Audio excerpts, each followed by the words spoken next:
Ashamaa harka fuunee hordoftoonni chaanaala GBGTV baga nagaadhaan dhuftan. Guyyaa har'aa kanaaf viidiyoo ajaa'ibaa tokkoon qabadhee isiniif dhufe.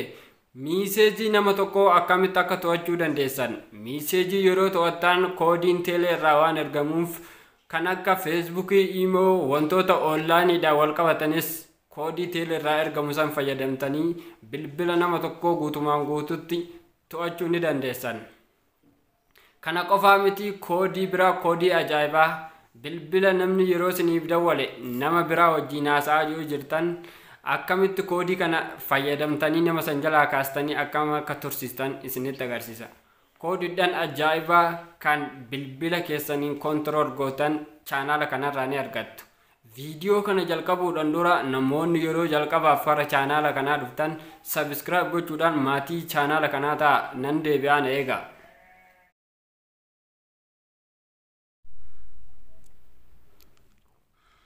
Tole hordoftoota keenya deebi'ee dhufeetiin jira. Har'a akkuma dura isiniin jedhee miiseejii nama tokko bilbila keessan irratti to'achuudhaaf wanta namni sun namaa erguu fi wanta namni biraallee isa irratti ergu salphumatti bilbila nama sanii osoo harkaan hin tuqin appilikeeshinii qofa fayyadamuudhaan akkamitti akka to'attaniin isinitti agarsiisa. Appilikeeshinii immoo kan argattan diskiripshin boksii kiyya jala appilikeeshinii ajaa'ibaa ni argattan. Aappii as tuqaa buufadhaa kan jedhu ni jira. Miiseejii irrallee jalqaba irratti yoo galtan aappii as tuqaa buufadhaa kan jedhu ni argattan.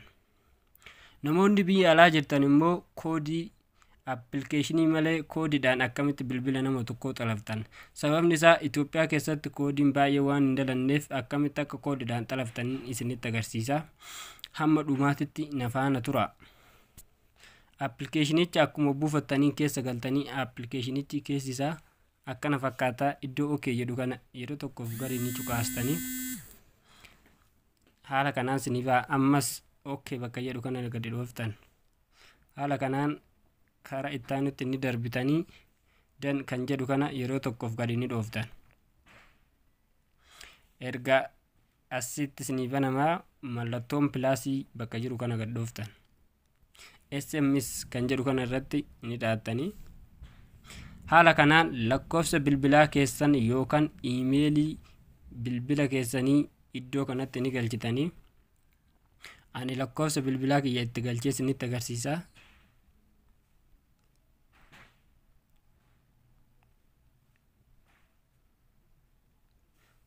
Iddoo kanatti kan galu lakkoofsa bilbilaa keessanii lakkoofsa bilbilaa nama xalafuu barbaadanii sanii miti. Innillee bakka itti galu isinitti agarsiisa. Sirriitti na hordofaa tartiiba isaa. Seef bakka jedhu kana yoo dhooftan haala kanaan sinibaa alloo kan jedhu kana irratti ni dhaattanii ammas irruma deebi'uudhaan alloo jettaniin yeroo filsin gaafata alloo jettanii ni fudhattanii OK jettaniin.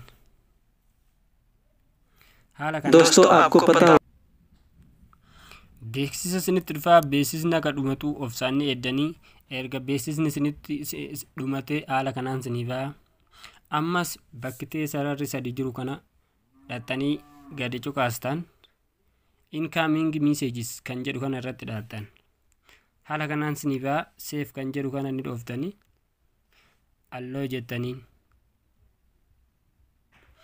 ergasii appilikeeshinii websaayitii keenya gubbaarraa buufattan iddoo inni jiru barbaadanii as keessaa appilikeeshinichi isa kanaa isarratti gadi ni cuqaastan.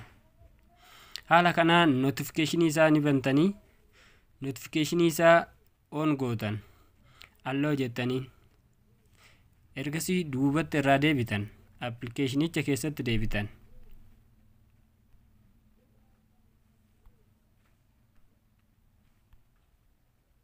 Haala kanaan aappii keessatti erga deebitanii appilikeeshinii ni bantan.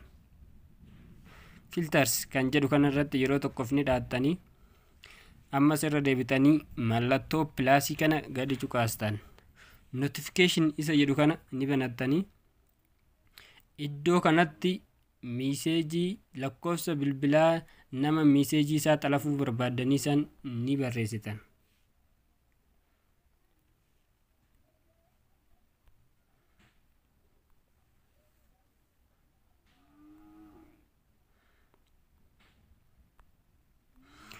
Erga barreessitanii save kan jettana yeroo tokkoof gadi nu dhooftanii okay jettanii amma sirruma deebi'uudhaan okay jettanii ni mirkaneessitu waan kana. Haala kanaan miiseejii nama barbaaddanii bilbila keessan irratti xalafuu ni dandeessan.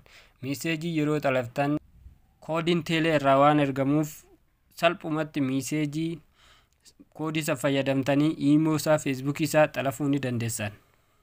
Amma immoo namoonni biyya alaa jirtan koodii fayyadamuudhaan akkamitti salphumatti bilbila nama tokko miiseejii nama tokko akkamitti akka silkii keessan irratti xalaftaniin isinitti agarsiisa. Koodii ajaa'ibaa. Haala kanaan iddoo bilbila ittiin bilbilan kana keessa galuudhaan koodii nama isinitti agarsiisu itti barreessitanii star 311 masalaa star jettanii barreessitanii lakkoofsa bilbilaa nama xalafuu barbaadanii san itti barreessitan asitti. Lakkoofsa bilbilaa nama bilbila keessan irratti xalafuu barbaadanii san ergatti barreessitanii masalaalii dhooftanii irratti daawwaltan. Ani Itoophiyaa keessa waan hin jiruuf koodiin kun Itoophiyaa keessatti hin dalagu. Biyyoota alaa biyyoota baay'ee keessatti dalagaa. Namoonni biyya alaa jirtan itti fayyadamaan isiniin jedha.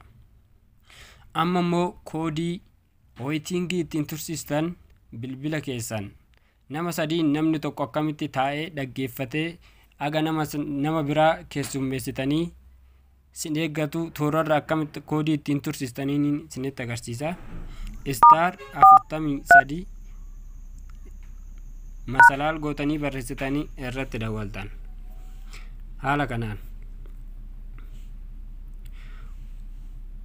service was enabled jedhee jira. Koodiin kun jalqabee jira. Okay jettanii ammaan booda koodii kana yoo itti galfattan nama sadiin bilbila keessanii haasa'uu dandeessan. Barnoonni keenya irraa kana fakkaataa. Viidiyoo kana wal fakkaatu chaanaala kanarraa ni argattan. Akkasuma namoonni yeroo jalqabaaf kara chaanaala kanaa dhuftan subscribe gochuudhaan maatii chaanaala kanaa ta'a. Like share gochuudhaan nu jajjabeessa. Galatooma horaa bulaa.